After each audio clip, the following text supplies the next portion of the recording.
आजच्या युगात तंत्रज्ञानाचा वापर वाढला आहे. त्याचा चांगला आणि वाईट अशा दोन्ही प्रकारे उपयोग करता येतो. तंत्रज्ञानाचा उपयोग करून अनेक सायबर गुन्हे वाढत असून सामान्य नागरिकांच्या हक्काचे पैसे परस्पर वळवण्याचे प्रकार निदर्शनास येत आहेत. सोबतच अंमली पदार्थांची तस्करी, वाहतूक, विक्री आणि सेवन ही सुद्धा अतिशय गंभीर बाब आहे.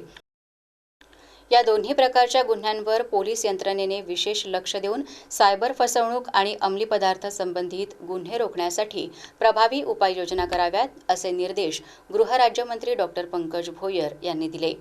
पोलीस अधीक्षक कार्यालय येथे जिल्ह्यातील पोलीस यंत्रणेचा आढावा घेताना ते बोलत होते. यावेळी जिल्हाधिकारी वसुमना पंत, पोलीस अधीक्षक आयुष नोपानी, अतिरिक्त पोलीस अधीक्षक ईश्वर कातकाडे, सर्व उपविभागीय पोलीस अधिकारी, पोलीस निरीक्षक आदी उपस्थित होते. संदर्भात सर्व ज्या वेगवेगळ्या घटना आणि पोलीस प्रशासनाच्या मार्फत करण्यात आलेली कार्यवाही याचा संपूर्ण आढावा त्या ठिकाणी घेण्यात आला.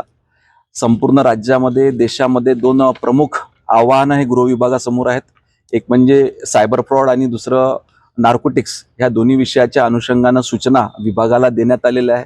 त्याचं नियोजन देखील ह्या ठिकाणच्या प्रशासनाच्या वतीनं करण्यात आलं आहे.